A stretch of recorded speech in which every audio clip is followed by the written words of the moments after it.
All right, welcome everybody back to another episode of Friends Occasionally Not Disagreeing. We are back in the cryptozoology-ish, I guess, kind of paranormal realm today. We're jumping into Ooh. ghosts today, which I think we have some personal stories to share today and maybe a little debate behind the theories and science of what ghosts may or may not be. And introduce ourselves again here. I'm Cody, back with you again on this one. And Hello, I am Joe, once again with you on this one. I'm also with you again, Andrew, or Blue. Hi, and I'm Justin with you once again for another paranormal topic. Fair enough. Excellent. All right. So we thought we'd start maybe a little bit with just why we are kind of fascinated by this topic. I guess I'll go first since I'm kind of introing this episode. I think to me, ghosts have always kind of been this could they or couldn't they type thing. And I think also there's this sense that ghosts probably, I mean, you guys can chime in on this later, but probably have existed for almost as long as humans have been around. The idea of like spirits coming back after they're gone, or the idea of loved ones who may or may not still be with us, even though we can't, see them and interact with them once they're passed on. Is it possible that they're still here with us? And then literally probably at this point, millions of sightings of people saying that they have seen or experienced some kind of ghostly encounter in their own lives. And I think we have a couple of those personal stories that we'll share here today, but it's just like, to me, this idea of could we have this other world that we can't see that somehow interacts with our world every once in a while. And I don't know, there's like some kind of dimension that they cross or something, if so, into our world and pop up once in a while. And the stories that you hear are always very unique too, specific to where the person saw the ghost at, or perhaps specific to a place where a deeply tragic or traumatic event took place, like a battlefield, for example, or other places where a lot of human lives were lost in one fell swoop. And maybe there is some kind of, I don't know, otherworldly energy or paranormal energy that still lives on in these situations where so many people have given their lives at once. And there's always like the theories of like people who died tragically before their time and had more yet to do on this earth, and they're still kind of left wandering here around on our world until, I don't know if they find what they're looking for, or maybe they're just stuck here forever. But it's kind of an interesting idea to me, just that, there could be this other side of the, I don't want to say world, but experience, maybe existence that we can't always see. So I guess that's probably most of my interest in this. I'll let somebody else go here. Okay, I guess I'll go next. So to me, ghosts as a concept are interesting because they pose and tackle so many fundamental questions of, what makes us alive, what makes us human, if there is some sort of spark that of life that we all have, does it continue on after we die? If so, in what sense? I mean, they frame so many interesting philosophical and metaphysical questions that it's hard not to be fascinated by them, whether or not you believe that they exist. The thought exercise that comes along with considering ghosts is a very interesting one, in my opinion. Yes, I'd say from my experience, I take kind of an agnostic approach to this. It's kind of similar to what Justin and Cody have shared so far. It's, there are some fundamental questions about our own mortality that arise,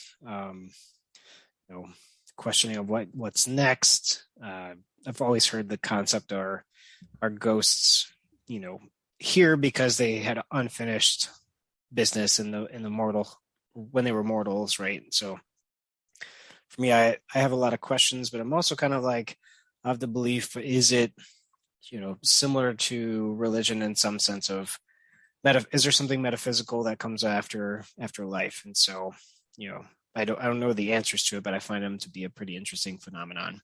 Yeah, I mean, I don't really have much to say that hasn't already been said. I agree with what Blue and Justin said, that there are just a lot of metaphysical questions around it. Obviously, this is something I have a feeling we'll get into later in the episode, but I think a lot of people's belief or desire to believe in ghosts is kind of tied to questions of mortality, things like that. I mean, personally, I honestly feel like the older and maybe this is tied to the mortality thing, but I kind of feel like the older I've gotten, the more fascinated I have been in the idea of ghosts and the paranormal. I mean, when I was a kid, I was kind of a scaredy cat and didn't really want to think too much about anything that might be a little too spooky. But I think a lot of it kind of started in my 20s for me. I dated someone for a while who was really into that, which we might touch on a little bit later. And she kind of got me, thinking about that kind of stuff. And now I listen to a lot of podcasts. Well, not a lot, but I listen to some podcasts that talk about, supposed paranormal occurrences. And I think it's something that's interesting to think about, even though I'm not 100% sure how I personally feel about it. Yeah, we'll get into that later too. Okay, so we kind of had sketched out the episode here and talked about maybe a section in the middle where we would get into like the science or theories behind this. And I guess this whole topic is interesting because when you say like the science behind it, what exactly would that mean for looking into ghosts, right? Because my mind in the last like 10 years probably jumps to like these TV shows where they do the like ghost investigations or paranormal investigations. And they have all, the vans full of equipment that they set up, and then they're listening overnight and they're running around the house in the dark with their night vision goggles and all these things. And they hear like, the ghost supposedly answering them, and they hear footsteps and they feel the cold chills and all these things. I mean, it's all very interesting. It's good entertainment. I don't know really, I guess, where that shows any proof of that, because I think probably like a couple of people mentioned, I feel like this is really a more intimate, maybe more of a personal story connection that you might have with this topic. So, but I don't know. There certainly seems to be patterns, at least. And I guess we could say that maybe for some of the theories or science here, which I kind of alluded to already. It feels like there are places where there have been, a large amount of people killed, like a battlefield, or where trauma really happened in a house, and then there's spirits that supposedly live behind after that. Or maybe we had mentioned like the family members that are still around. I remember some of my earliest interest in ghosts probably came from watching Unsolved Mysteries, which had sections on it once in a while that were on the ghost stories. And I remember there was like one story about like a guy who crawled down in his cellar underneath the house, and like his dad's ghost was down there like talking to him, and like scared the crap out of me as a kid. Apparently I still remember that, so it was pretty impressionable on me at the time. And I don't know if I ever told any of the three of you this either, but when I lived in the first house I lived in, my life had a smaller house in the backyard of the house. And the house that we moved into, I'm kind of getting into personal stories here, I guess, already, but the house that we had moved into had a house in the backyard. So it was in the city. It was like fenced in yard, but our house that we lived in was my great grandmother's originally. And the house that was in the backyard was what would have been my great great grandmother's. And the neighborhood kids would come over and play in our backyard, and we would just like look at this rundown, broken up house in the backyard, and like scared the crap out of us all the time, looking in the windows. And we once in a while would be able to go in and explore it just a little bit. But I mean, what I'm getting at here, I guess, is not so much a personal story as the root of kind of my interest in all of this was like that there is things that we don't know about and things that we maybe can't understand that are kind of scary. I mean, on one hand. Yeah, well, I mean, if we're going to, I had mentioned before we started recording that I found an article that defines different types of ghosts. And I wonder if it would be helpful to talk about that, because I feel like you have kind of touched on a couple of these already, like without maybe even knowing like how the names that they're referred to by. I mean, would it be helpful if I kind of briefly just run down this list of... Yeah, let's hear it. I'm curious. So one that I think the first one they have listed, and this is an article, it's based on an author named Roger Clark, who in turn was working with some information from a ghost story collector named Peter Underwood. And they defined several different types of ghosts. The first one I thought was interesting. They call it elementals. And it says, elementals are ghosts that move little, if at all. Instead, they glare at passersby from a single location, often from within an old burial ground. They're described as race memory manifestations in that they usually are dim reflections from the distant mythological past of the community in which they occur.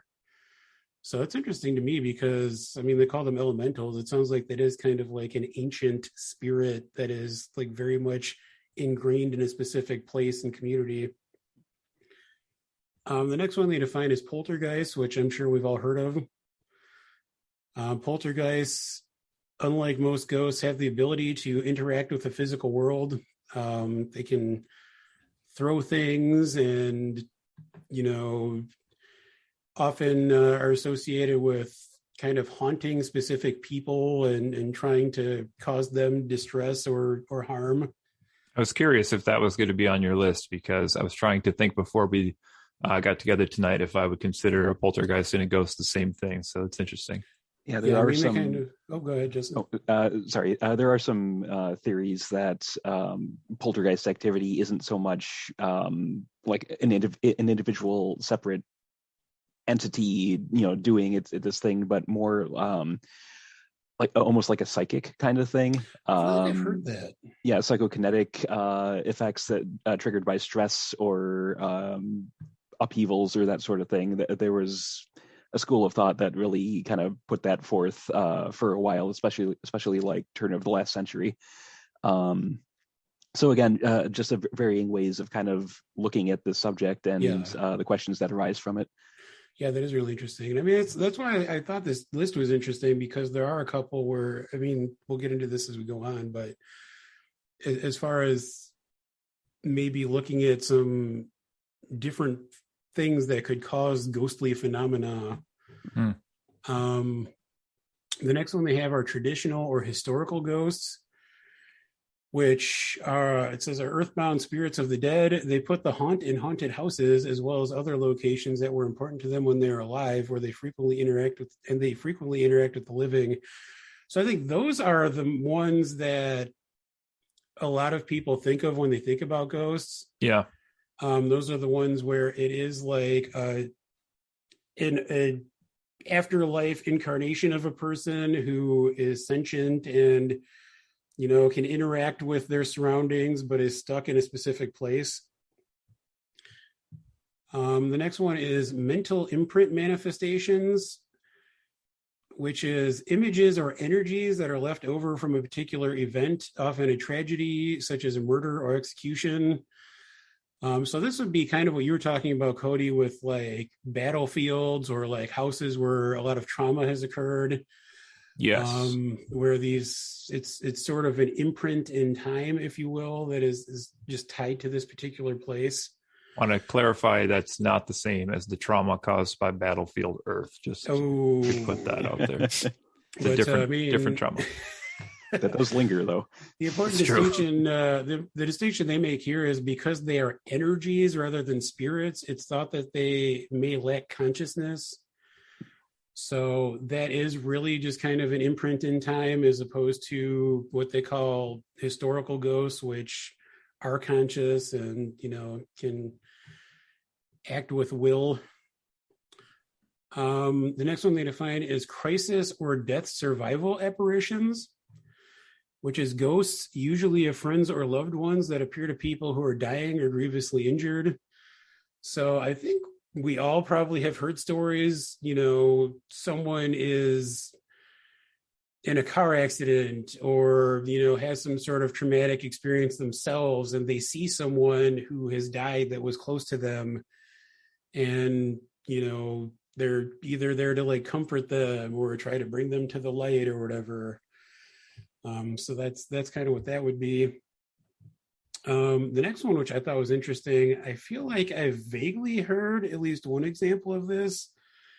They call it time slips. Time slips are an interesting phenomenon in which a living person suddenly finds his or herself in the company of or even surrounded by ghostly shapes from a bygone era. These images often include period pieces such as furniture or vehicles, figures in human form, often oblivious to the presence of their mortal observers.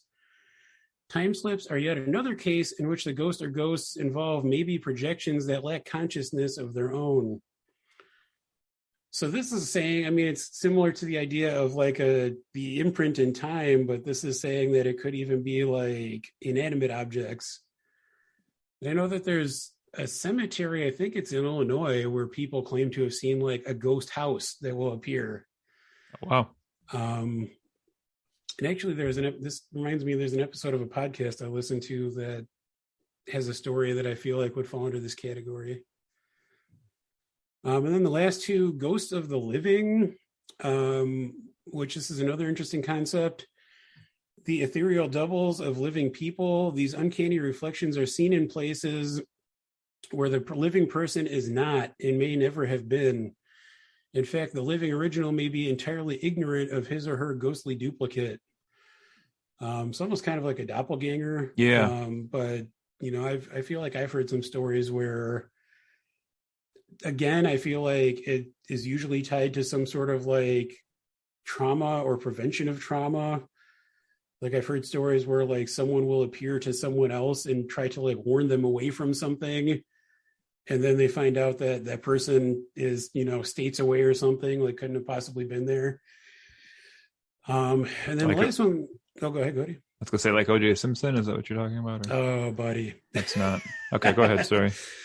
The last one they define, which I feel like would probably often be tied to poltergeists, is haunted inanimate objects, which is non-living things that are able to move or otherwise act on their own.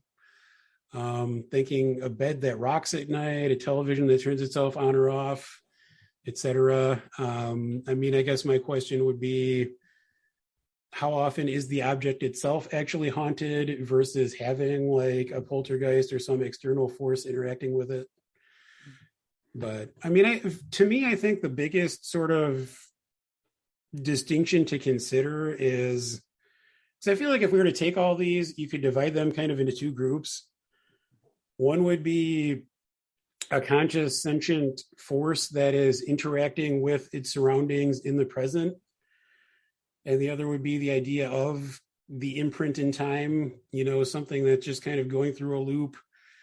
You know, be it that a great trauma happened there, or be it just an individual spirit who like is tied to a certain place. The idea that it's, you know, just an energy instead of actually being a spirit that is able to act of its own accord. Anyway, that's all I have for that list. How many was that?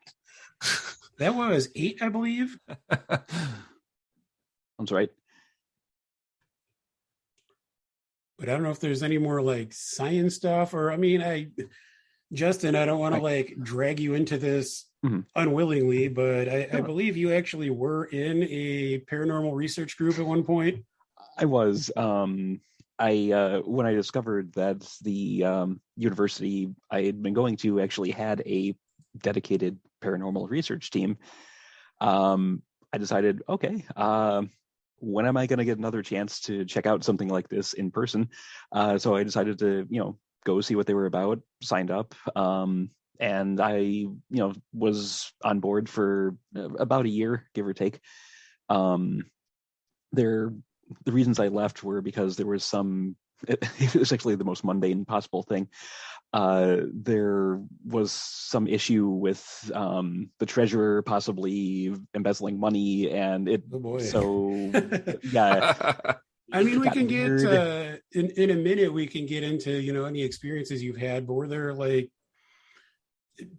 I'm assuming you went on some investigations. Oh, yeah. Like what sorts of methods were you guys using to try to capture things? Sure. So a lot of it has to do with, obviously there's the standard things of cameras, microphones, trying to pick up what you can see with your eye and hear with your ear.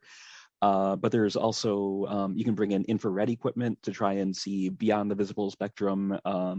Some groups, I gather, we weren't one of them, but they used what are called full spectrum cameras, which they extend a little bit beyond, what normal camera would in terms of the visible light range to try and pick up anything that might, be missed through standard equipment.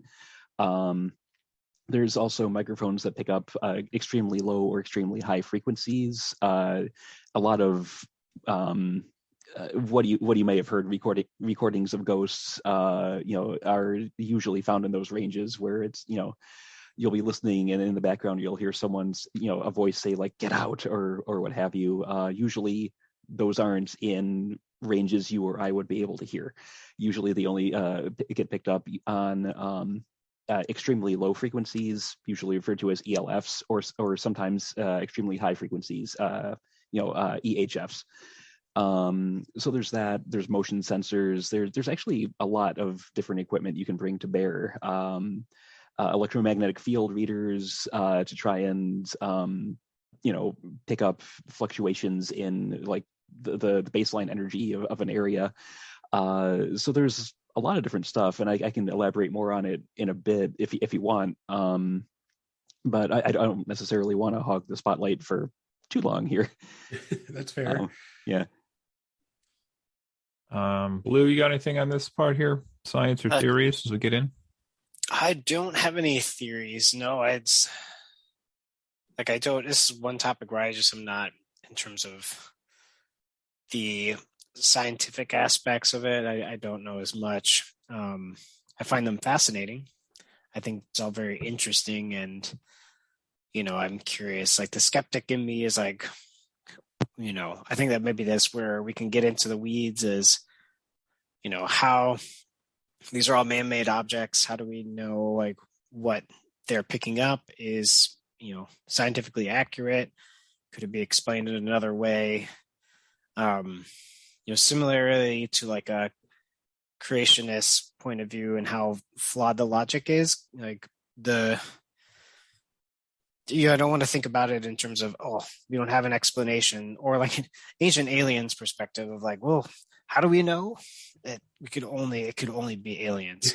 So I feel like it was aliens, but it was aliens. Yeah. So for me, it's just like, I think all these things are interesting. And then I'm also in the back of my mind skeptical as to like, is this actually what it is, or is there a perfectly reasonable explanation as to what sort of things we're seeing?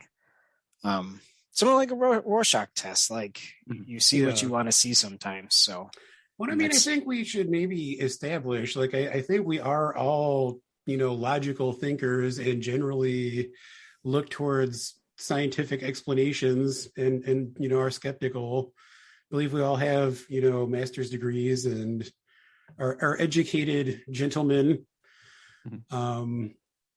So I feel like that makes it kind of even more interesting that we're sitting here talking about this right now.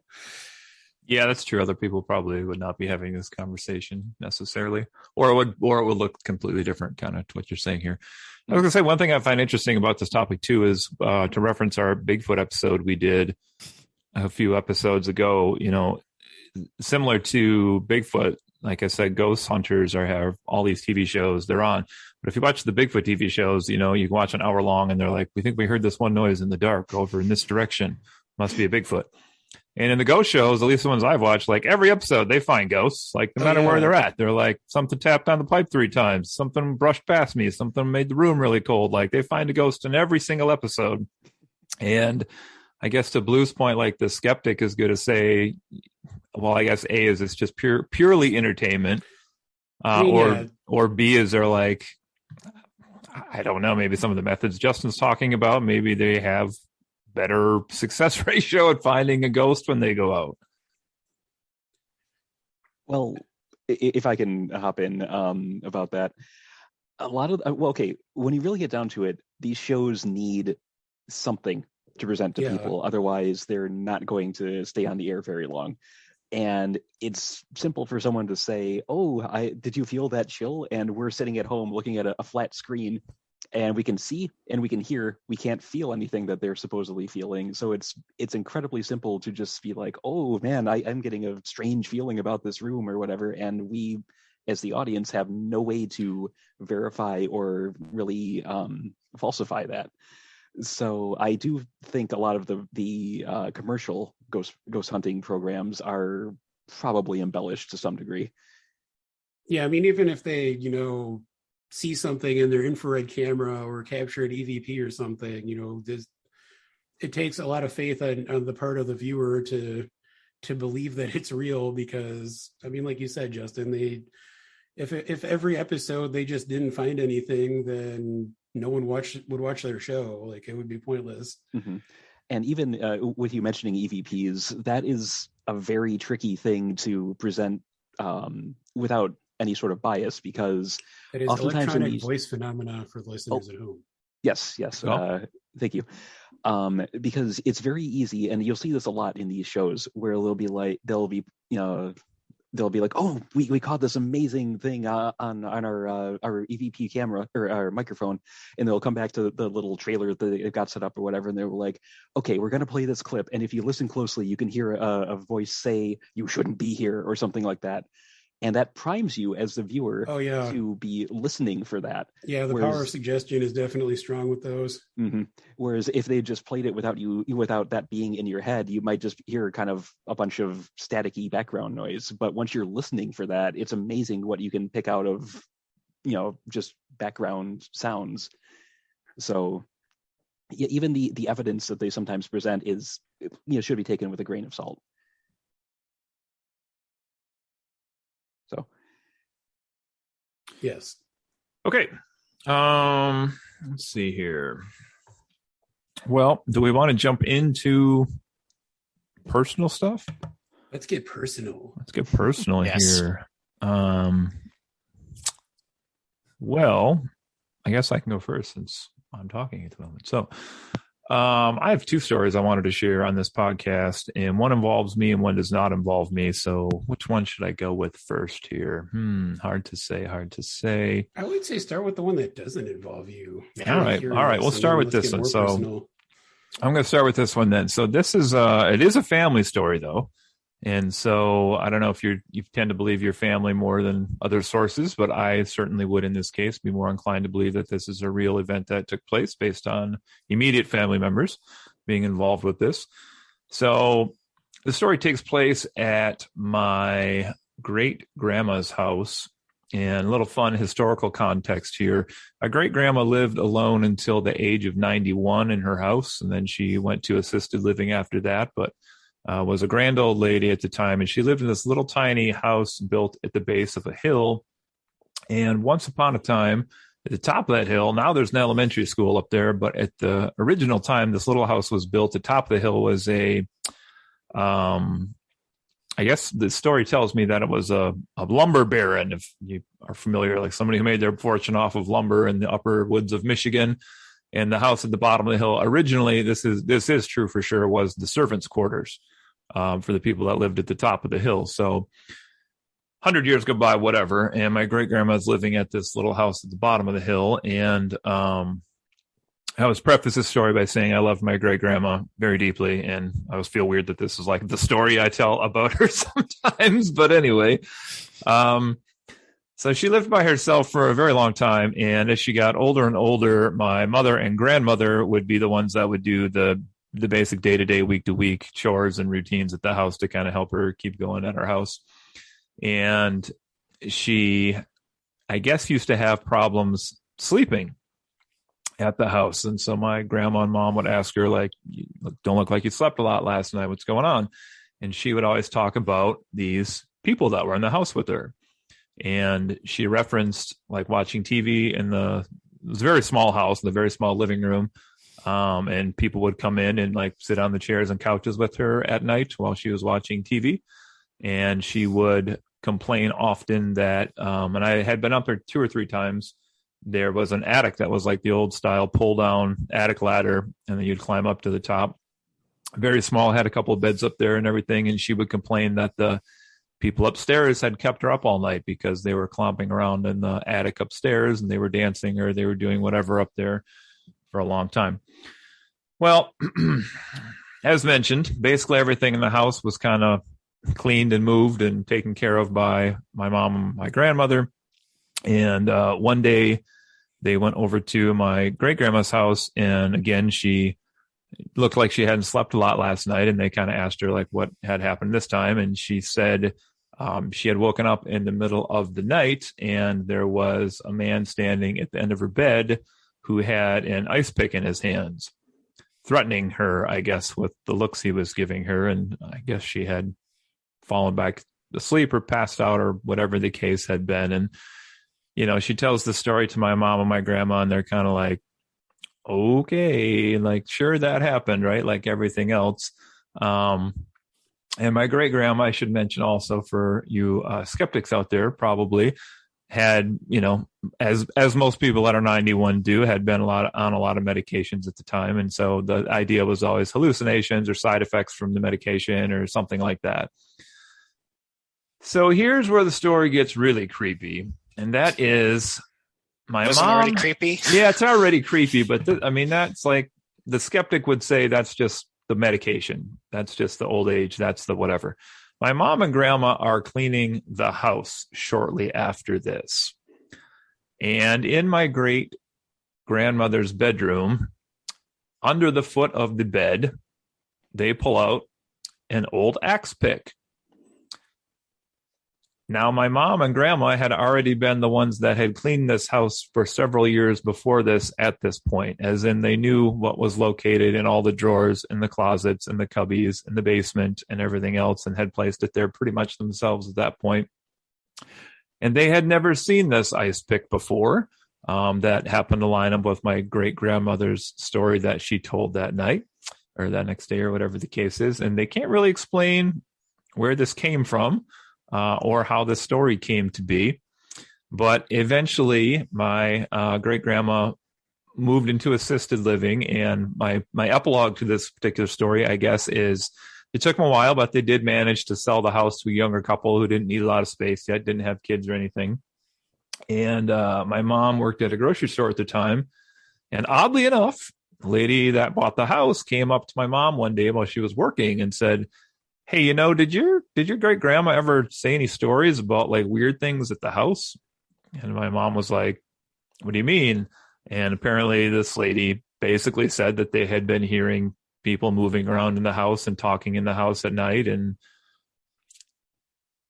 what happened since then, I don't know. But it kind of, in my mind, at least validates the story just ever so slightly more that there is some kind of connection in this house. I don't know what the heck's going on, but whether great grandma was crazy or not, I guess, is your perspective again. But it's a story that definitely gives me the chills. I know my mom has held this ice pick in her hands since then.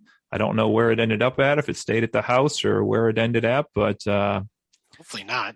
Yeah, I don't know. So that's pretty spooky. I'm going to start with that one. So there we go. I mean, just to comment quickly, one of the podcasts I listen to often is called Spooked, and it is supposedly real people telling their personal encounters with the paranormal. And a lot of people have stories like that where they'll have a paranormal experience in a house, you know, hear things, see things, whatever, leave the house, and then have someone come up to them years later who has lived in the house after them and ask them if they experienced things there. So it's interesting how, you know, things will kind of be tied to a specific house and, you know, not necessarily to a specific person. I don't know. Do you want to go into your next story now, or do you want to pass it around? Stick? All right, we'll pass it around. Take one down, pass it around. I mean, my story is oh yeah. I have one story, and it's not going to be that long or exciting, but way to sell it. I know, right? I mean, it stuck with me.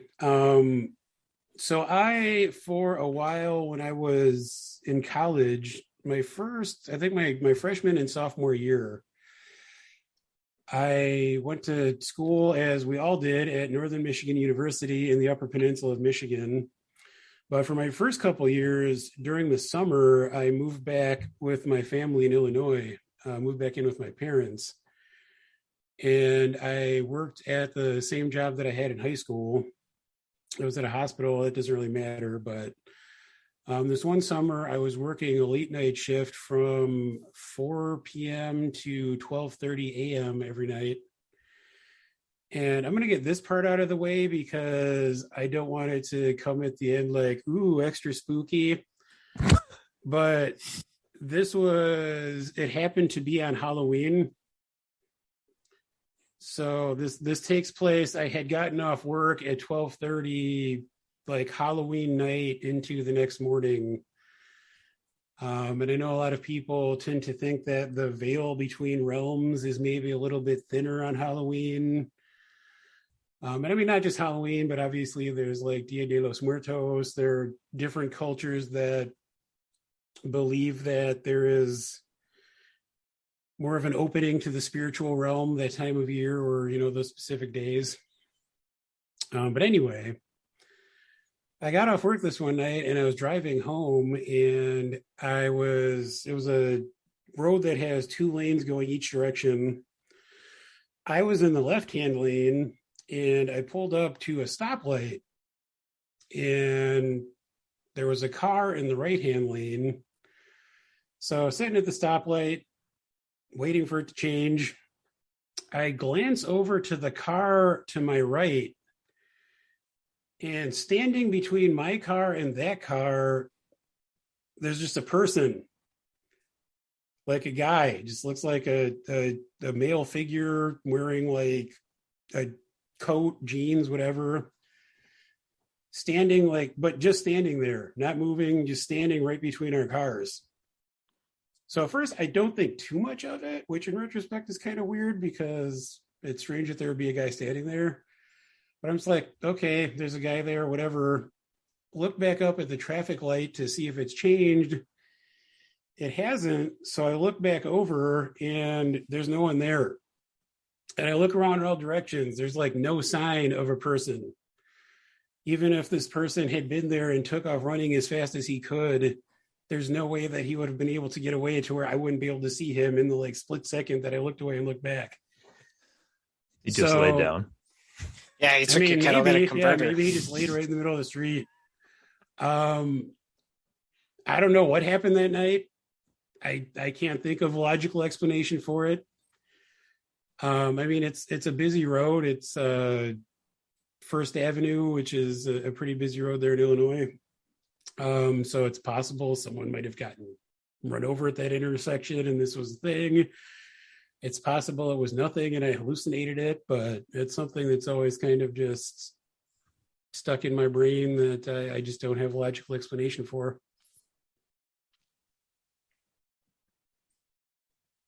Share one.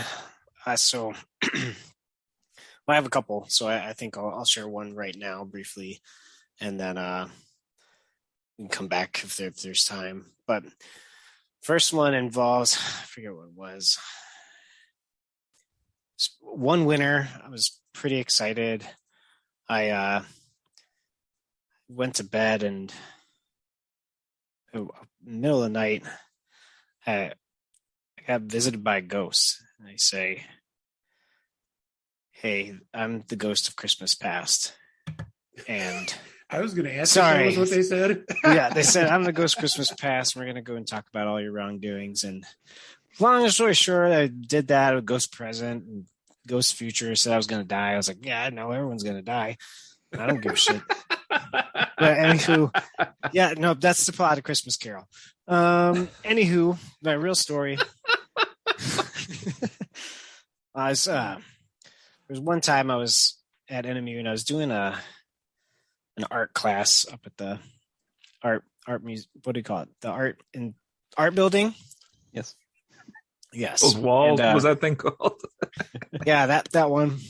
There's an art building on campus, and I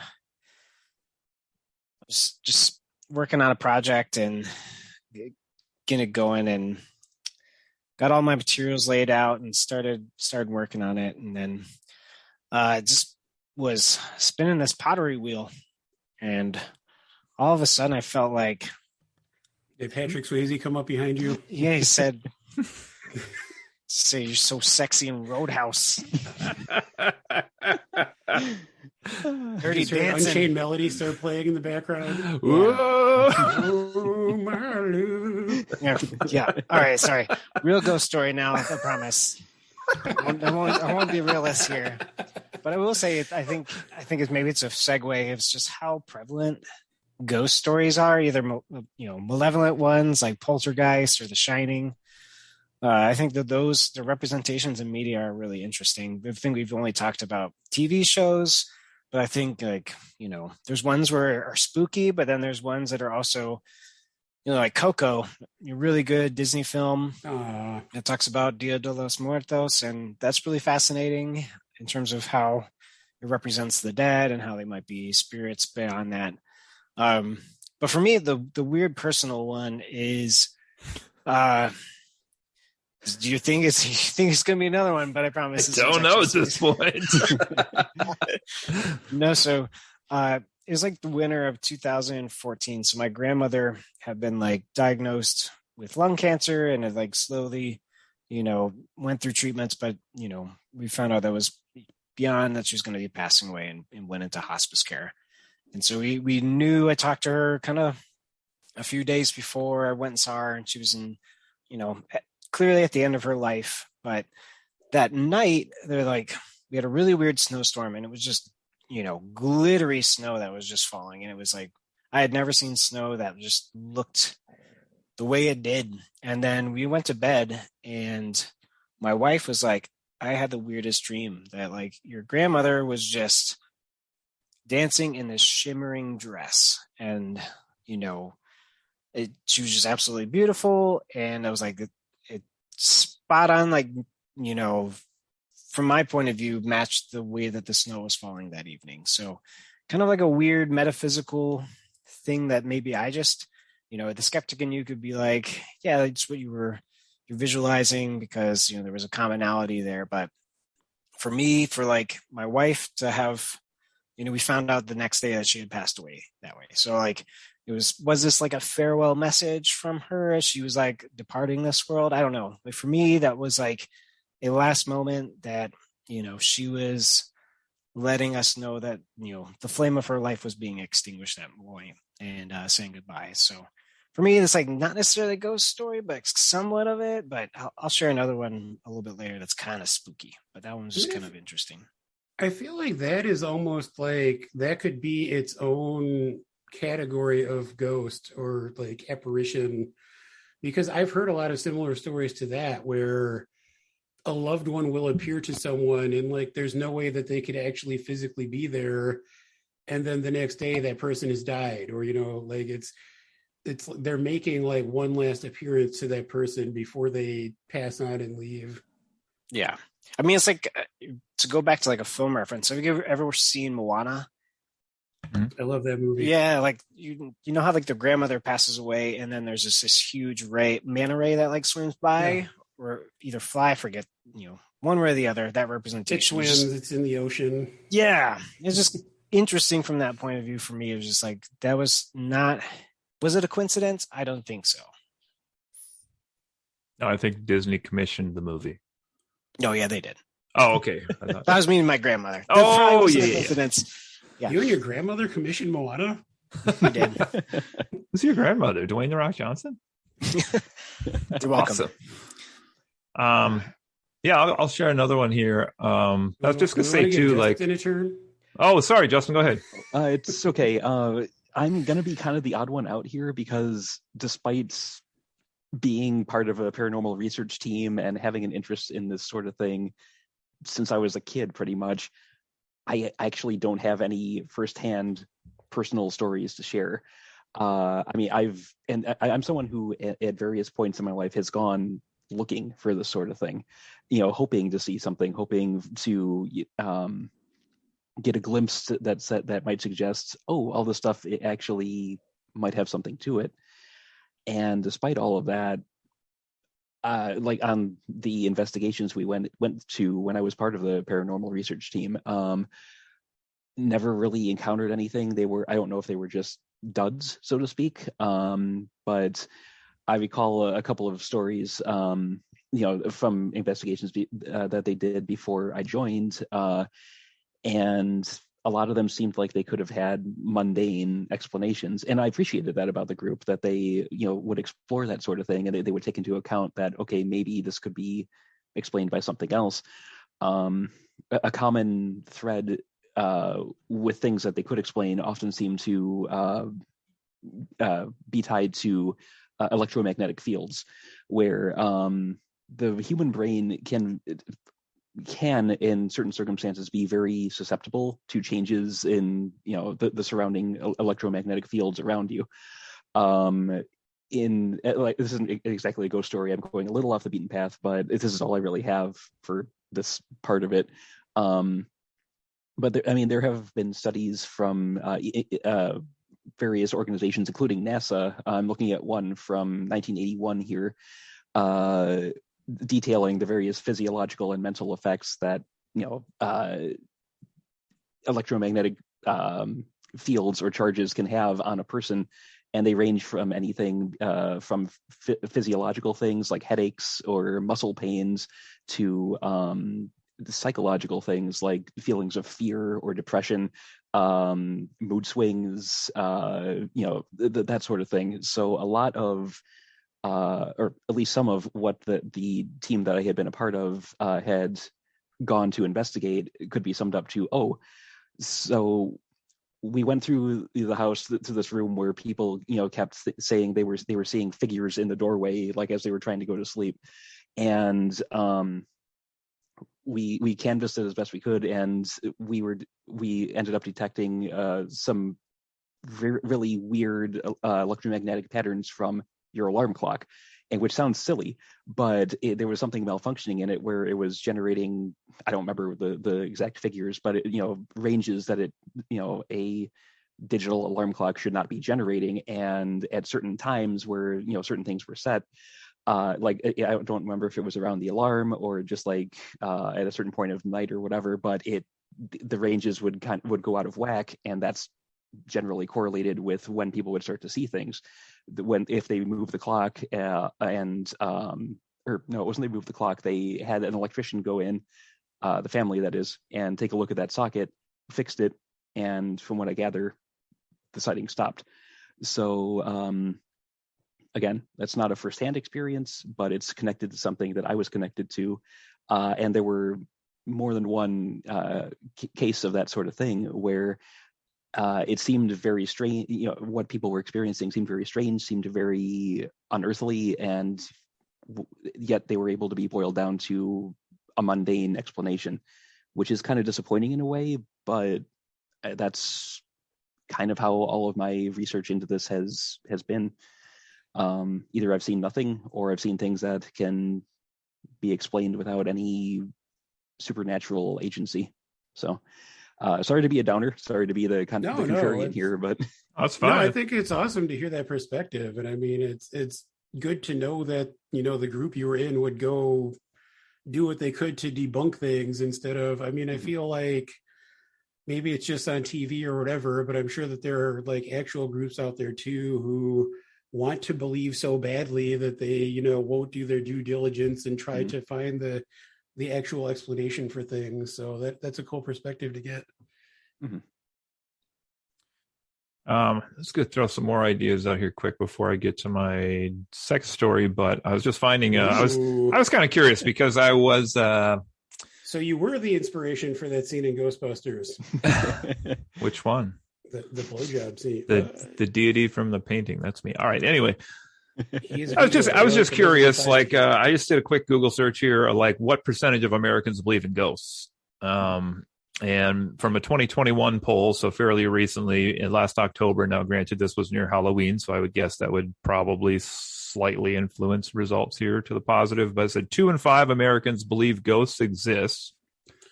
1 in 5 says they've actually seen a ghost. Yeah, I mean that there's an article from the Atlantic that I referenced earlier and that I mentioned to you guys before we recorded, and they had similar numbers. Okay.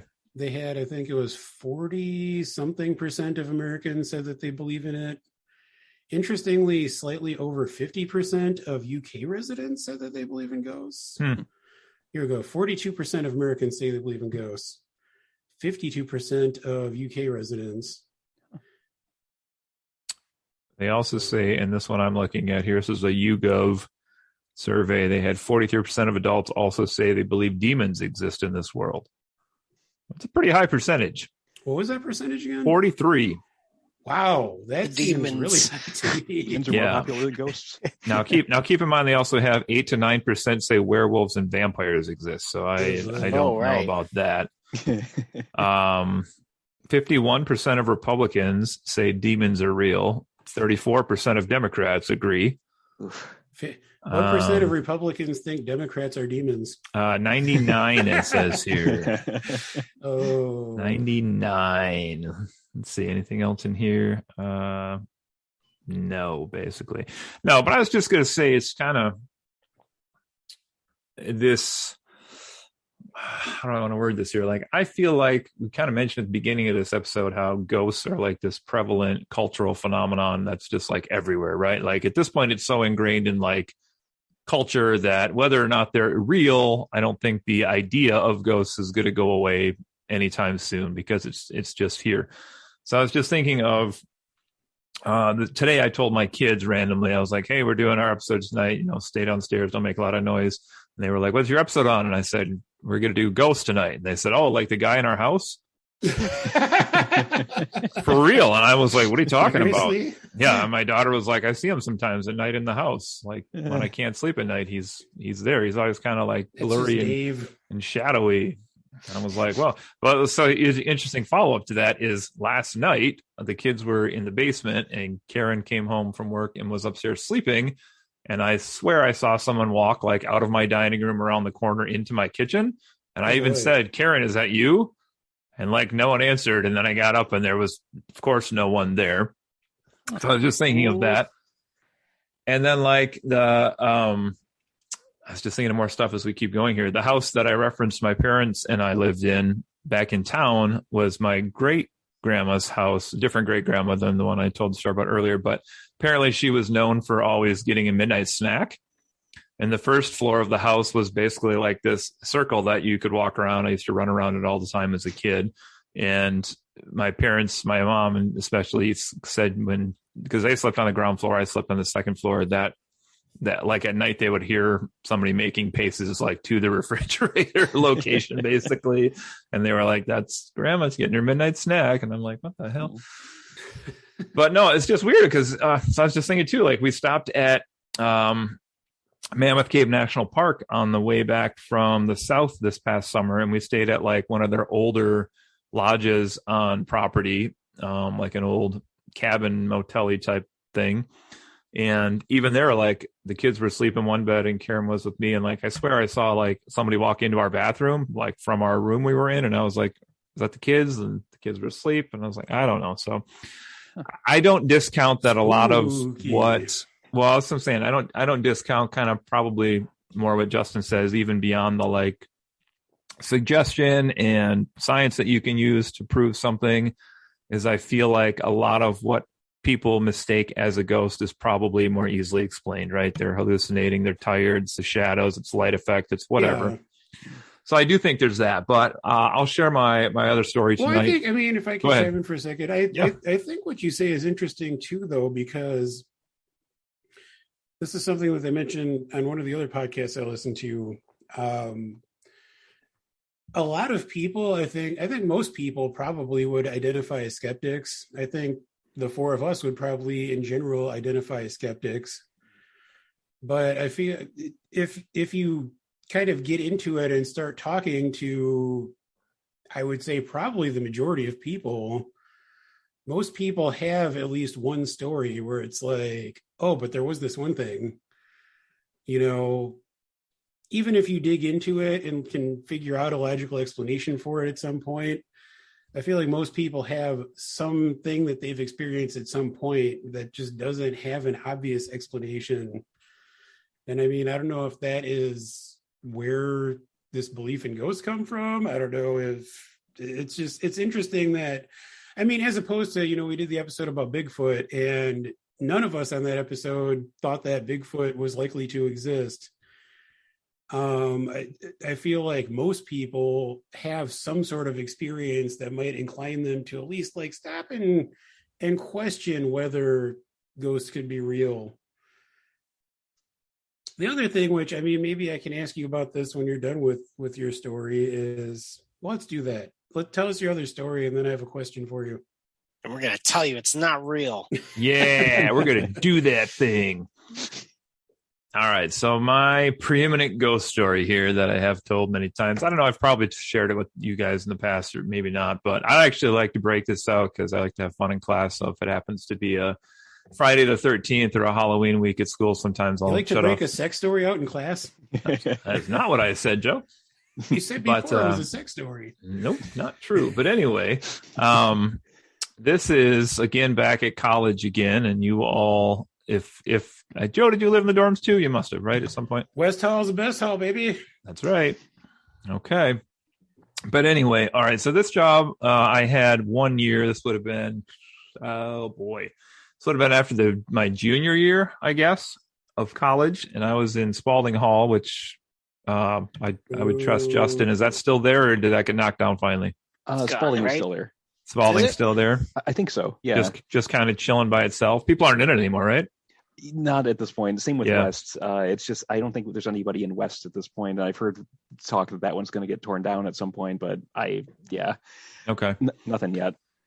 All right. Well, anyway, as I tell this story, this was after my junior year, and I had what could be, to our listeners at least, a fairly unique job that summer, which was I worked maintenance shifts during the day, and then in summer security at night. So essentially the security job at the college entailed being responsible for two of the dorms, this one and the one that was next to it connected, and 4 to 6 times a day you would make the rounds through the rooms and check basically to make sure everything was on the up and up, like infrastructure wise and mechanical wise and whatnot. So that particular summer was the year they were renovating, and I forget exactly what year all of you would have been in the halls, but this would have been the year they went through and installed like the new sprinkler systems through the whole halls.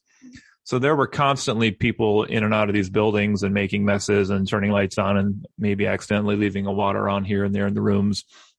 But the rounds were kind of boring until it got really late at night. And then really late at night, you would go through 3 floors through these 2 different dorms, and you were basically checking to make sure everything was fine, that they had no windows open or doors left open or whatever the case would be. And if you've ever been in a dorm at night when you're the only person in the dorm, and this kind of builds the like, well, there's a little paranoia spookiness to this already, but being the only person in 2 dorms and walking through all these hallways that had mostly the doors to the bedrooms open, the rooms were dark. So it was like you'd walk past 300 dark rooms as you're making your rounds, and then you'd write in the book, everything was good in the logbook or whatever else. So this particular evening in the summertime, I had just finished one of the later rounds. I don't know if it was midnight. Doesn't really matter to the story, but it was dark out is the point. It was well into the evening. And I had gone through all the halls and everything was fine. I went down to the first floor office, and I had signed in the logbook, everything good. Maybe make one more round that night, maybe not.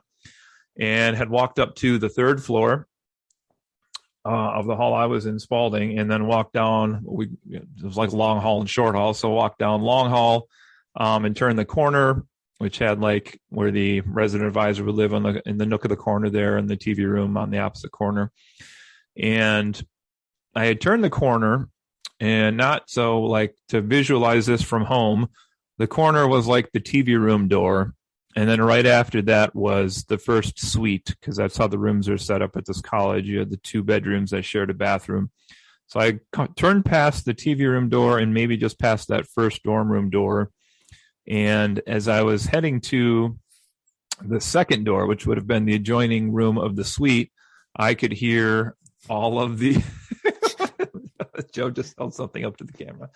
I could hear all of these noises, and the best way I can describe it is it sounded like the furniture in that one particular room was like going through an earthquake. Because the rooms in the summertime, for those of you who haven't been there before, trying to visualize this, the rooms always have a dresser and 2 beds in them and 2 desks. That was the standard setup. And then you brought your own furniture and beyond all that. So it sounded like, literally, like, I can't simulate, obviously, furniture knocking and shaking here as I'm sitting right here doing the podcast, but it sounded like everything in the room was like kind of bumping and moving and going a little bit crazy, and they're kind of loud. So I was like, well, okay, I finally have just that one room. It was just the one room. Oh. And as you know, as the guy, I'm trying to I don't know, I try to I think things and then I overthink things too. So my first thought is, all right, some kids had to have gotten in at some point since I did the last round, and why ever they're up on this room screwing around, I have no idea, but clearly somebody's in there doing something they're not supposed to. So I go to that door, which again is the second door in this hallway, and I go to knock, and I bring my hand up to hit the door the first time, and as I bring my hand forward to knock on the door, I don't quite get my fist to the metal door, and all the noise inside the room stops. And it's dead silent. And I'm sitting there trying to figure out what just happened. Now, my mind is working quickly here, and I'm pretty good at problem solving, I like to think, and I'm trying to rationalize what this could be again. So if you've lived in the dorms, you might remember this. For some reason, my first instinct was there's that little tiny gap under the bottom of the door where you could somehow see the light from the hallway. So I'm thinking to myself, all right, I'm standing by the door. They would see maybe my shadow of my feet in the door, something will be blocked. Maybe they knew somehow, some way somebody was outside this door. I don't know why I did this. Rather than try to go in the room, I continued down the hall to one more suite past. And after that was the part where there was the inner seat where the laundry room was and the stairway and things like that. And they had those big, heavy fire doors, if you recall those. So what I did was I pushed the fire door open as wide as I could, stayed in the hall, and then let it slam shut. Because I was thinking this is going to trick them into thinking I had left, and now they're going to come out of the room and try to run down the hall. This was my logic. I don't know why. Nothing happens. I go back to the room again. So I march back to that second room again where I had heard all the noise. And I shit you not, I swear this happened. I go to knock on this door a second time. I again get my fist up to the knocking position, but I don't actually make contact with the door a second time. This time, what arrests my attention is I catch something out of the peripheral vision of my left eye. So this would be towards the other room that was connected by the bathroom of the suite I heard all of the noise in. Okay, so one big suite. I see something, and it's not even like the did I or did I not, because I know I did. I turned my head really slowly in the direction to the left, which would be where that first door in the hall was, the adjoining room of the suite. And I will still swear to today that I saw a lady float through this door, and she had on a black dress, and she had a black veil over her face, and she floated through that door, the adjoining room of the suite, where I had heard all the noise. You can hear me getting a little verklempt here about this again. And she probably floated maybe, I would say 6 feet-ish down the hallway and disappeared. And that's by far the most substantial encounter I've had with something like this that I can recall ever in my life. And, people are always like, if I saw a ghost, I'd crap my pants. I would yell. I would do all these things. And here I am, the only person in this entire dorm by myself at nighttime. This just happens to me. What I did was turned back to the laundry room door, went all the way down to where my room was at, sat down on my recliner, turned on the TV, and legitimately just took a deep breath and was like, that's something that just happened.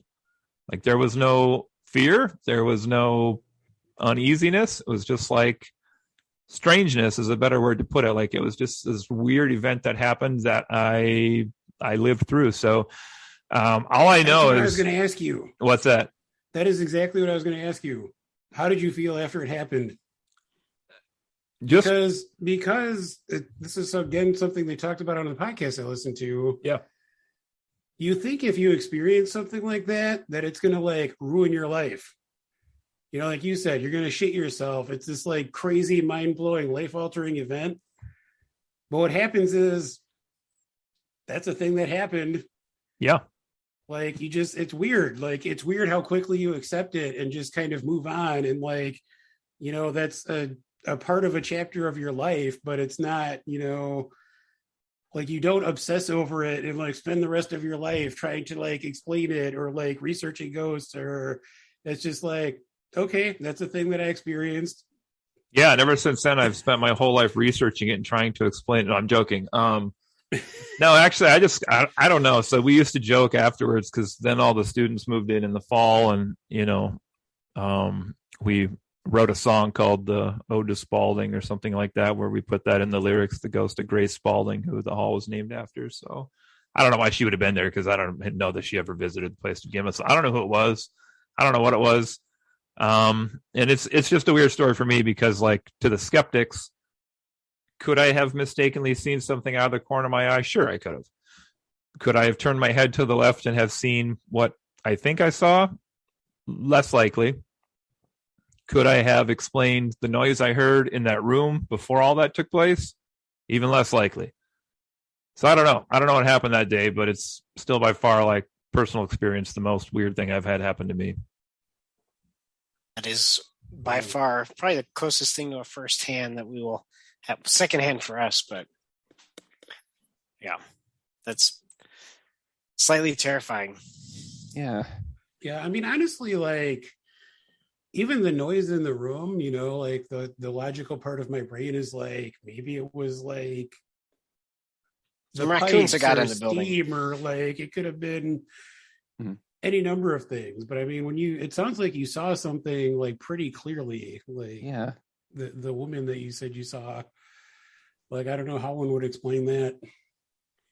You sure it wasn't just the painting of Charlie Chaplin in the gallery? Nope. That was creepy also, though. That is creepy, though. Yeah. My second story, I think, does it involve the dorms? No, it doesn't. But I will say that the dorms are especially creepy in the summer when you're the only person there and things are creaking and you're like having a second guess your own intuitions and feelings. My second story, and I used to live on a military base. It's called Quantico. It's probably one of the oldest Marine bases. And for a lot of time, they would always, kind of interesting enough, they had a base paper and they would post like around Halloween, like, is Quantico haunted? And so there's a lot of the base itself. You should know that it's been around since like World War One. So it now is pretty much the crossroads to the Marine Corps. A lot of like Marine officers go through there multiple times in their career.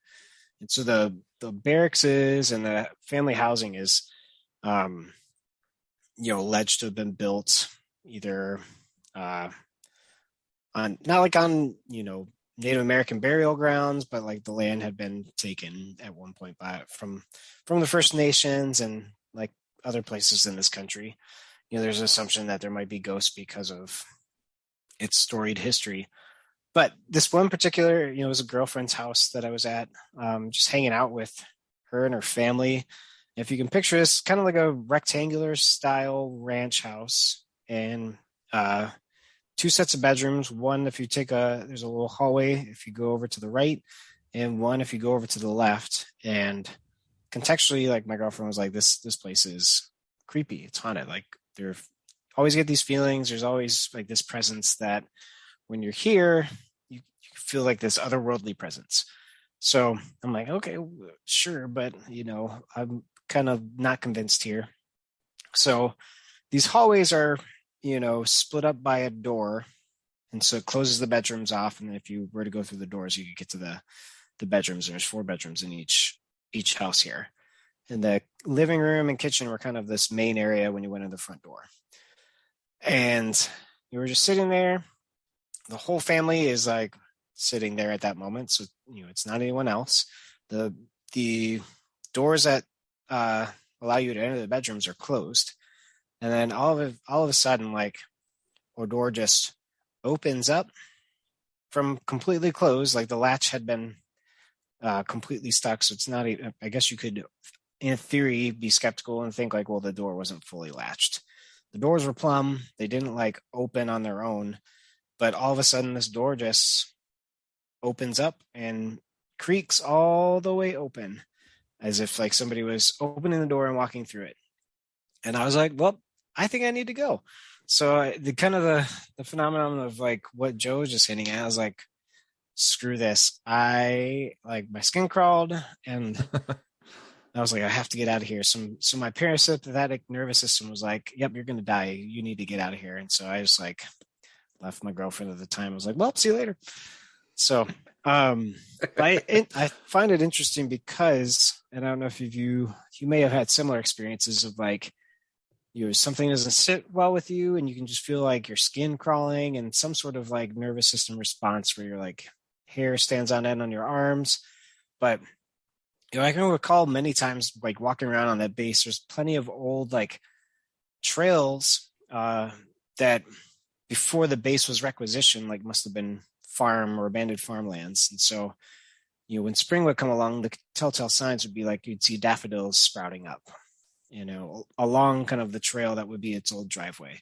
And so sometimes you could like happen across these old like foundations that would be like stonework or masonry and be like, well, what the hell, what is this? And so it'd be like, the Civil War era.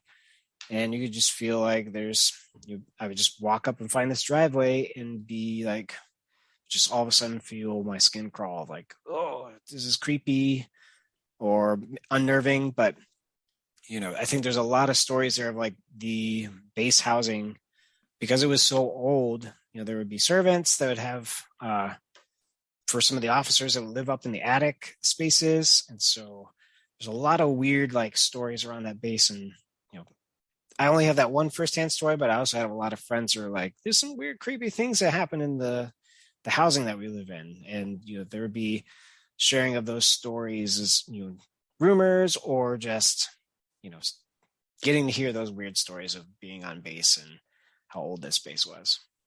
So I guess I kind of do have a story. But I do have to ask, it does involve the Paulding Light. Were we still going? I know we had talked about possibly doing an episode just on the Paulding Light itself. I think that's a good teaser, Henry. Yeah, well, I try. Did you want to wait for that, or did you want me to just, say it now? Oh, that's Do we know where we are as far as runtime right now? I feel like we're getting going a close. little long. Oh, fair. I mean, I'm down. I'll talk Paulding Light, but it's up to you guys. Let's save it. We'll see if we can do a whole. Leave that as a teaser. You'll have to tune in next time, teaser for the episode there. I mean, I maybe heading towards the wrap up here, but this kind of what Blue was talking about made me think about something that they say in this Atlantic article I was reading. You're talking about how old the base was and the history there.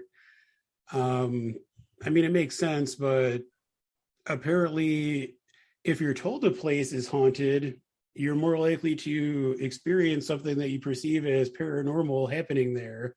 It's true. Make me think about, did any of you guys ever break into the orphanage in Marquette? Thankfully, no, because I think I just got too weirded out. Oh, it's a death trap. I can neither confirm nor deny. That's the correct answer, Justin. For any listeners who might be out there, in Marquette, where we all went to school and where Justin still lives, there was an orphanage that was built in the early part of the 20th century, if I'm correct. I think so. Sounds right. And I believe it operated as an orphanage until like the 1980s.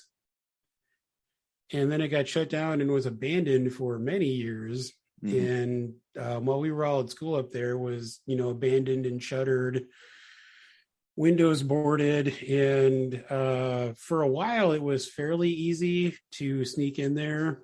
If you knew, where to get in. You've heard. I mean, I've heard rumors. Supposedly. I can neither confirm nor deny that anyone might have gotten in there. But I mean, that's a place where, I mean, I didn't have any, like, I was in there once. I'll say it. I don't care. Come at me, FBI bros. Dude, Blue just said he had ties to Quantico. I would not push That's that. fair. Yeah. You've seen the X-Files. That's I didn't have any FBI HQ. paranormal experiences there, but like I think maybe to a certain extent that also ties into like kind of the power of suggestion or expectation where, I went in there, it was me, my roommate, my sophomore year, and this group of girls that we were friends with. And we weren't in there very long before the girls started getting creeped out and wanted to leave. And I felt something in there. Like I felt just like a weird, ominous energy. But in retrospect, it's like, I probably didn't actually feel anything. It's just that, it's an orphanage. There are various stories about it being haunted over the years. And yeah, like the nuns, if Yeah. the children disobeyed, they leave them out to die of exposure in the snow and then bring them in as like an example to the other children to stay in line. I think that's like the most macabre of the yeah, stories. I've definitely heard that story. But, Yeah. you do, if you're in a place like that, you are more kind of Susceptible. to it. Yeah. Like, like if you hear something or like, feel a weird vibration or something, you are going to get a little more freaked out or, maybe be more prone to believe that it's something possibly paranormal. And I mean, kind of, heading towards final thoughts here. One thing before we do, sure. I am glad you brought up the orphanage because it also kind of underscores what I said earlier about how much I've wanted to like see and experience this sort of thing, something ghostly, something inexplicable. So after numerous attempts back and forths of various companies and developers going in and trying to fix the place up and having it fall through, that building is now apartments. It has been, it has been for a couple of years now. I actually have a friend who lives there, and you'd think if that place actually was haunted, was the site of all these horrible things and with lingering spirits, that can't let go, you'd think a facelift wouldn't keep them away. Yeah. But in the time since it reopened and there's people living there full time, that this is their home, I haven't heard a single thing about paranormal occurrences there. There have been no reports that I'm aware of ghosts, of weird noises, of things, going wrong. The internet there isn't very good, but that's about it. So that right there was kind of a gigantic letdown because you figure. I was going to say I'm disappointed, but it's also like I'm just glad to get an update on that because I was. Mm-hmm. I remember when I heard that they were finally turning it into housing. I kept joking about, like what could go wrong. No one would live there. Yeah, and I expected like, okay, if there is anything to this, then within months or at least sometime in the first year, we'd hear something, at least an unsubstantiated report of, there's a man who keeps looking at me through my window and I'm on the third floor, that sort of thing. I remember the ex that the ex-girlfriend of mine who was in the paranormal research team told me that there was like supposedly an evil entity that lived like in the basement of the orphanage. Did you ever hear that? Yeah, there was some talk about something that wasn't ever human. So you could call it, I don't know, demonic. You could call it, I had heard the term elemental used to describe it. So I think there was a bit of flexibility with that.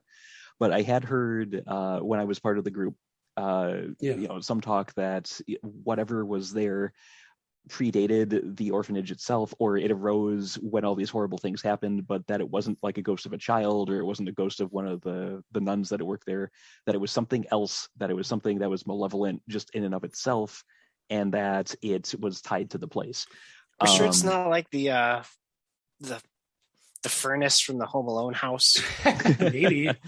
Well, I mean, that's the thing. I mean, going back to what you were saying, Justin, I mean, because that's what you described is basically what, my ex had told me. And, like you said, if there was this elemental evil there, I don't think it would suddenly disappear just because they like renovated the place and people are living there now. Right. Could be the ghost of Bob Vila. He was just like, fix this house. I was going to say maybe they've just been spooking people this whole time to get a property upgrade. That could be the whole thing. Yeah. Maybe. Now they're all That's the long happy. game. They're like down in the boiler room playing cards now every night. They're like, "Hey, did you see that new wallpaper that's going up? Hell yeah!" I mean, I just kind of, heading towards, wrapping things up here. I wanted to talk about the idea that if you're under the impression or if you're told that a place is haunted, you're more likely to experience things that you perceive as paranormal.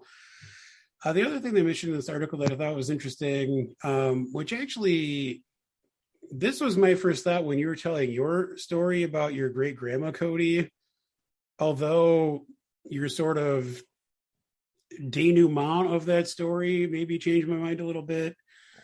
But they point out that apparently 30 to 40% of people experience sleep paralysis at some point in their life.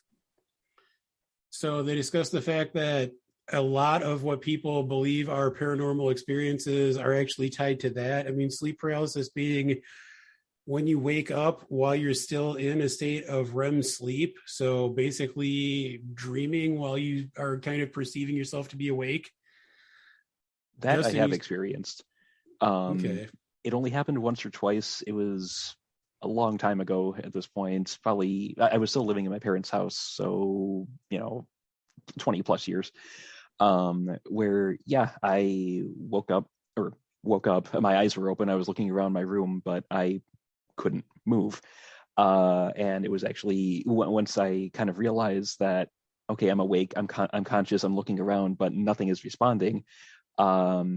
I think I kind of went into a little bit of a shock kind of state where I was finding it hard to breathe. I didn't see anything looming over me. I didn't see any figures or hear any noises, but I couldn't move. I couldn't call out for help.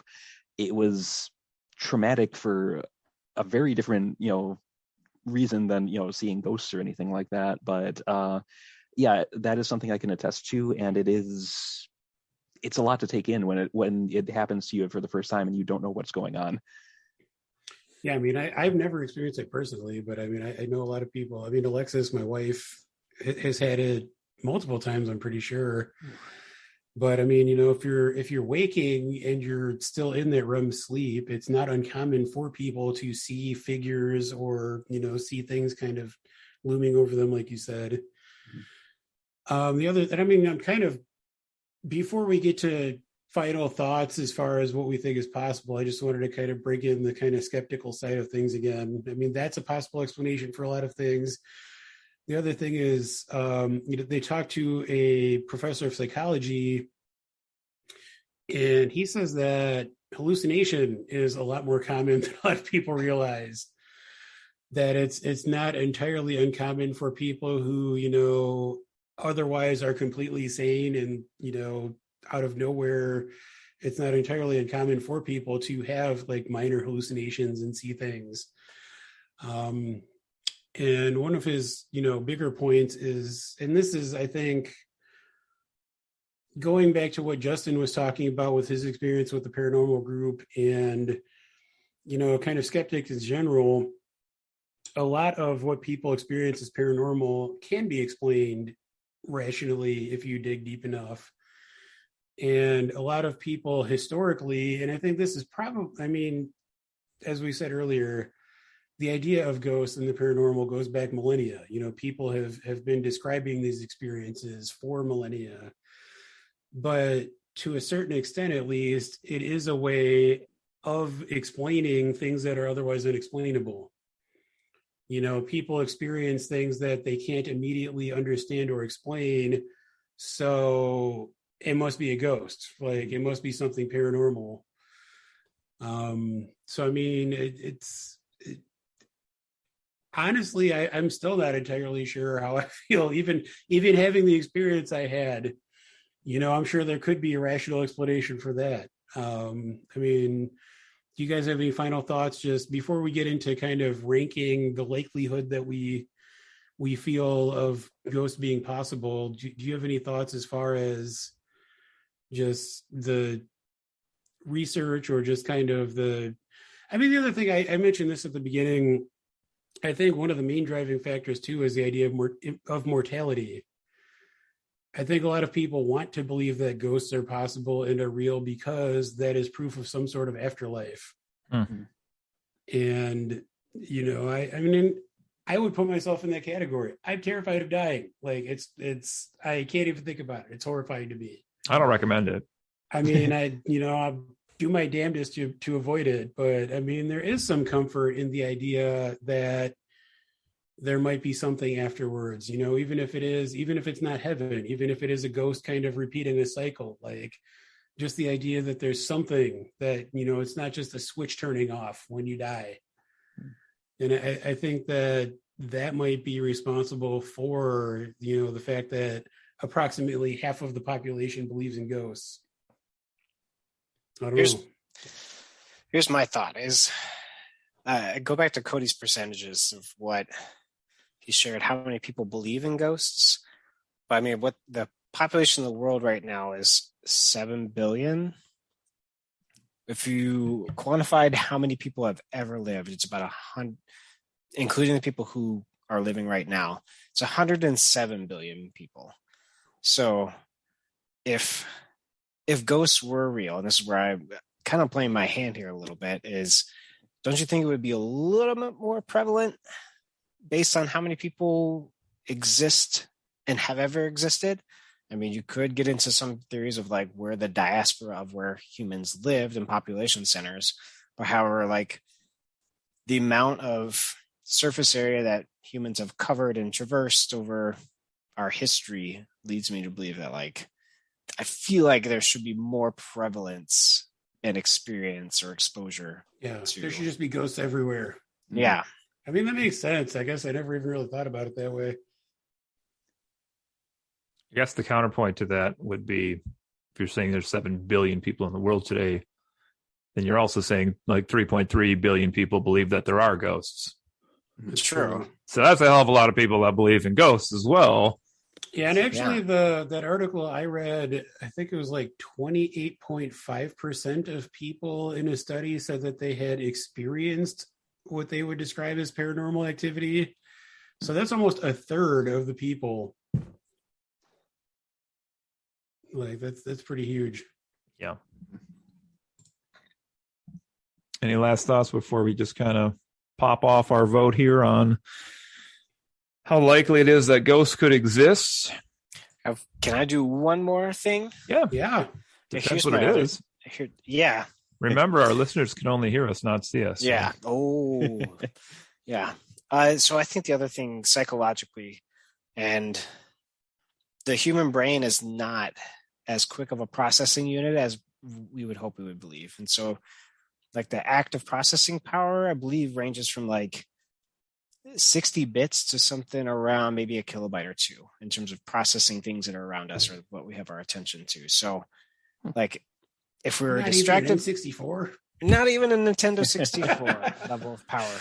So in some ways, I feel like that allows us to have some susceptibility or human error as we like, I mean, I think that's why people think that intuition, it's just a mechanism of learning how to repeat patterns or recognize patterns, but they're also flawed in our nature and lends to bias or, seeing or wanting to believe what we think our senses pick up. So for me, I think that that's another piece where the skeptic in me is like, not to dismiss that Cody experienced what he did, but, is there something that could have been distracting him or, in times of people seeing or like all the executive function, if you had a long day, you're not going to have the executive function to maybe like process or really ascertain or like understand what happened. So like that's fair. Yeah, and I mean honestly, like that's I think what you just said kind of applies to my experience and my story. Like it was, I worked 8.5 hours. It was like after midnight. I was on my way home. Like I feel confident in what I saw and experienced, but I am willing to admit that I was fucking tired and like I'm trying to go home after working and who knows? Like it's hard. Yeah, I mean, I think the piece is like, all the stories that we've shared are before the age of smartphones too, right? So I mean, I feel like we're even more distracted now than what we would have been in the late 90s, early 2000s. Mm-hmm. Justin, And, you're going to say something. Oh yeah, is building a bit off of what you were saying, Blue. The fact that our brains are wired to recognize patterns in certain cases. One of those things that we're set up to recognize is faces, because in a big scary world, everyone you run into is not necessarily going to have your best interests at heart. So your brain is set up to recognize other human features, especially faces.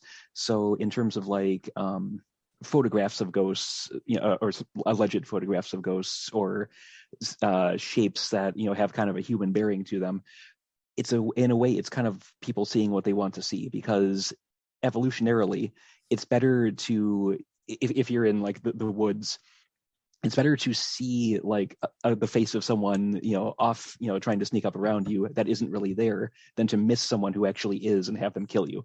So there are a lot of false positives for for recognizing patterns, recognizing people shapes, and ghosts are fundamentally people shapes most of the time. So in a lot of photographs where you see like, oh, there's a shadow on the stairs, and it totally is like a woman wearing like a flowy like shawl or whatever. Why are you attacking Cody like this? I feel like he's doing it right now. I'm sorry. Or like a woman sitting by a window in a hotel, like the Landmark Inn in Marquette has a story about one of its rooms supposedly has a figure of a woman that you can see sitting in the window as sometimes, and the story goes something along the lines of she's waiting for her lover who is never going to return from war, and she doesn't know that, but she's still there all these years later. But if you're just looking up and you happen to see a vaguely human shaped outline, your brain is wired to say, oh, there's a person there just in case. So I in terms of seeing something in motion, like what Cody experienced, I can't explain that. I wasn't there. I have no firsthand experience, but it sounds very vivid. I don't doubt that you saw it. So that to me is very interesting. The finding out what actually the story behind that was, like, who was she? If she was a person, if she was just like an amalgam of, I don't know, human essence that had been in the area or something. I don't know. But that kind of gets back to how I led off with all of this when we were introducing ourselves and why we were interested. There are a lot of really poignant questions that come up when you're talking about ghosts. Like, if there is something there, what is it? What does it mean for death? What might lie beyond death, and all that. So, are you going to call? Yeah. So I'm not saying everything is just false positives and recognizing faces that aren't there, but I am saying that is a part of it with a lot of famous ghost photos and things that I've seen. So that's kind of all I wanted to say about that part. Do we? I don't know if this would fall under, like, I know the end is that we're going to kind of rate what we think the likelihood of ghosts existing is. Mm-hmm. I don't know if I should save this for then, but just say it, Joe. Okay, I'll say it. Well, no, I think part of the discussion that's interesting is, when I talked about the different types of ghosts according to this article, and how I feel like they can kind of be divided into, like, sentient, conscious, active spirits versus like impressions on time. Like, to me personally, and I mean, this is maybe tipping my head a little bit, like, I've always kind of felt like the idea of something making an imprint on time and kind of just being like a pattern or recording that's repeating itself, like, I kind of feel like that is more likely to be a possibility than an actual, like, conscious spirit that's able to, like, do new things and, interact with people in its environment or whatever. Like Matthew McConaughey writing messages in bookshelves while he's traveling. I've never seen that movie, but I know what you're talking about. But, like, to me, I mean, just, as far as like energy, like, I feel like the idea of there being like an energy imprint in certain areas, like, doesn't seem entirely impossible. I don't know. All right, let's wrap it up. Let's do it. You want me to go first? Do it. I'll Yes. go first this time. So are we rating on a scale from 1 to 10 Yeah, let's do it. how likely that. we think it is that ghosts could exist? Yeah, so how likely is it that ghosts could exist? 1 being no, or I guess 0 could be no, and then 10 being yeah, absolutely. This is a really, really hard one for me to rate because even as we were just thinking about this, I was reminded of yet another story, which I won't do the whole story of, but just, I don't know, Joe, you weren't in my creative nonfiction master's class, were you? I don't think we had. I was in so many creative nonfiction. I feel like we classes, didn't have I that no one, idea. but I feel Who like taught you it? weren't in that one. It was Ron Johnson, but it was the same semester I had you in Caribbean Myths, so I don't think I had you in both. I don't know. I had an awful lot Caribbean of Ron Myths. Johnson classes, but anyway. Yeah, we had a That's Caribbean great. Myth class. Yeah, it's Nice. good times. That's a whole nother podcast right there. Well, it's oh boy, is it? It was But, supposed to be Canadian mythology, Oh, that's right. but then at the last minute, the professor was going to teach that left, and we got Well, saddled gotcha. with Bronwyn Mills. So, but I was thinking of that class I wrote for a nonfiction story, a story about a time I was laying in bed at an apartment Ghost I had. blowjob. And, no, Oh. and there was, I swear, like some really tall, dark figure in the room at one point, and I heard this thing whisper to me several times about my impending doom, and fell asleep that night, assuming I had died. This is a whole nother story, but anyway, I like how you're just like glazing over the. yeah, Yeah, over the I had story. completely forgotten about I this. thought I one, died. but I woke up the next morning and had not, as a matter of fact. Actually, it was fun. I subbed a creative writing class this year at school. Do you know One- for sure that you didn't die? I don't know for sure, but we could all be in the Matrix, so who knows these things. Hmm. But anyway, so nonfiction story, but that's just yet another one. But it's so hard for me to put this on a scale because there's, as many people have mentioned here tonight, so much evidence that why would there not be more proof? Why would there not be more science? Why would there not be just more ghosts, as some people have mentioned in the world? On the other hand, I have to think like, well, what explains what I saw at least that one time, much less other stories that I've heard or maybe been a part of here and there. And I can't explain that either. Parts of it, maybe I could explain away with different things, but collectively, I'm not so sure. And despite the power of like the group mentality, maybe of like, I don't know, like maybe we all think we have a ghost story because other people think they have a ghost story. And just kind of like tonight, as we keep talking, like you're like, well, this one time, I guess, you know, like we mentioned a few times here, but the fact that I've had that one experience take place and I feel at least confident enough that what I saw that night was what I saw and heard and experienced that night, I can't go too low on this scale because that discounts what I think I experienced that time.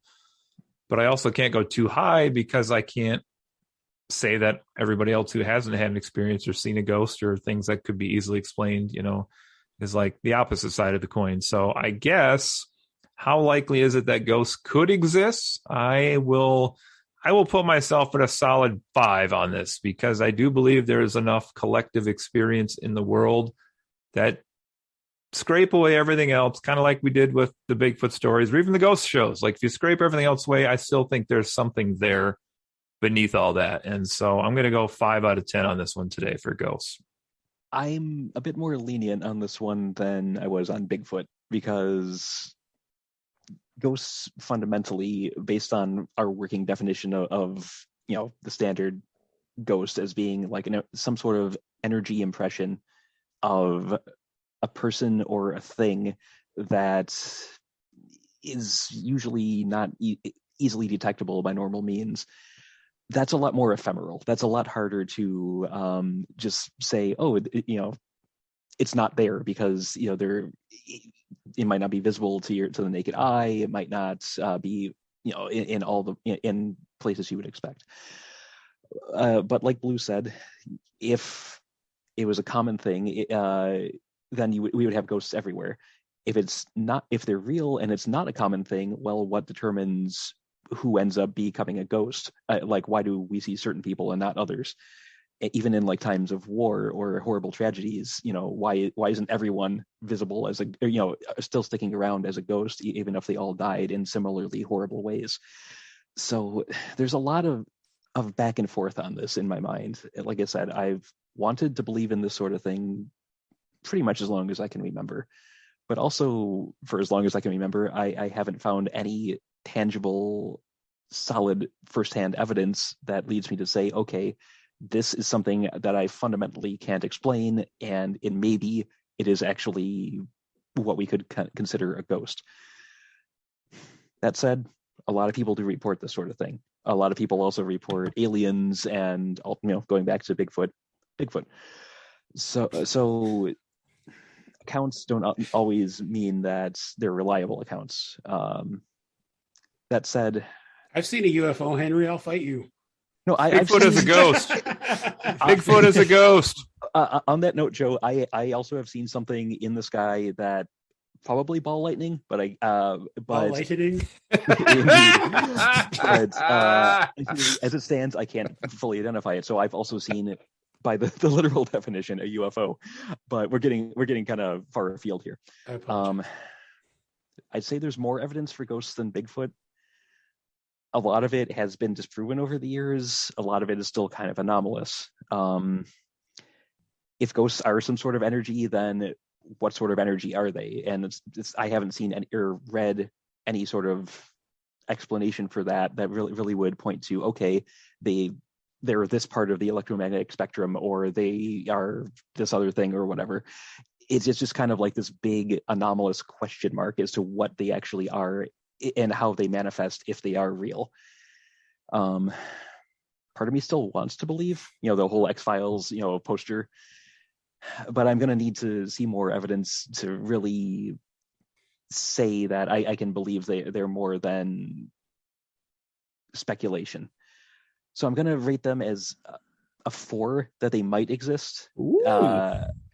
Higher than you were probably expecting. I wasn't expecting much lower. Surprised. Yeah. Simply because I trust you, gents. And if you say, like, especially with Cody's story, if you say you saw something, I don't think you're just making it up. I think there's actually something to what you saw. I don't know what it is. For right now, the label of ghost fits as well as anything else. So in light of experiences like that I've heard about, second, third hand, what have you, I'm holding out some hope that maybe there is something to this. So I've babbled long enough so that I'm going to cut it there. Who's next? I think I don't know. I feel like we've gotten this topic pretty well covered. We didn't bring up the notion of like religious aspects for like literally Catholicism. Yeah, the Holy Ghost is literally Catholicism. Like you'd think that, there would be evident, I don't know, not to anger our Catholic audience out there, but I feel like in terms of evidence, like that's a pretty big one in terms of the Holy Spirit visiting you. And then there's like the creepy things like stigmata, where it's like reliving the crucifixion and the stations of the cross. Maybe the Holy Ghost is just like the original Zelda. Like it just didn't make the list tonight, Yeah, that's true. But honestly, I think I'm gonna go tout the X-Files here. Like I want to believe. I'm not saying that I'm skeptical, but I think I'm still pretty fairly agnostic that we still don't know the expansion of the universe or how long it was been here or what constitutes dark matter. We don't really understand physics as a whole, and our theories are constantly revising as we learn and understand the universe. So, I think I'm with Cody here. I'm also like a 5 out of 10. I'm kind of shocked that we are as high as we are right now, I'll be honest. The way you were all talking, I was thinking this was going to be much lower scores from everyone, as a lot of skepticism reigns out there. Yeah, I think it's fair to be skeptical, and at the same time, we can't discount people's experiences, because they either really shaped us or give us something to think about, or we. Well, and I think we've referenced that fabulous second episode on Bigfoot we've done several times here now, but like Bigfoot, like a couple of you said in that episode, we could chop down all the trees on the earth. We could camera every part of the earth. We could prove that there is no Bigfoot. Like that's a definitive conclusion that we could actually arrive at someday. I don't know that you could do that with ghosts. This is a tough question. I mean, as you know, as I said, I had that experience, which I'm fairly convinced of, but I also can't really explain. You know, I'm open to the possibility that there's some sort of rational explanation. I was also thinking about, and this is probably going to make me sound a little out there, but dark matter. Dark matter comprises about 85% of the universe, as far as we can tell. We also have no idea what it is. Yes. You think it's ghosts? I think dark Definitely matter made is of ghosts. I think there's ghosts out there. No, where I'm going with this is, I mean, 100 billion ghosts. I think that for all of our, you know, advanced scientific methods and stuff, we still kind of know jack shit about reality. And I feel like maybe there is an explanation for what we perceive as ghosts. Maybe it's, you know, maybe what Justin was talking about with like electromagnetic fields. Maybe it can be related to that. Maybe it's something to do with like an alternate reality, like an alternate universe or something. Like, I don't know. But I think that given the fact that we are at a point scientifically now where we know that we don't know very much about the universe, I feel like I have to stay a little bit open-minded. I mean, I do try to be rational and logical and look at science, but I also do think that science has its limits. And as such, I think that maybe I do have to be a little bit open-minded about this whole topic. And honestly, this number is a little bit higher than I really thought I was going to give going into this. It's not one, Cody. Oh, okay. I was going to give a lower number, but I keep thinking about this, and I keep thinking about this idea of, you know, dark matter and how much we don't know about things. And so in the end, I think ultimately, once again,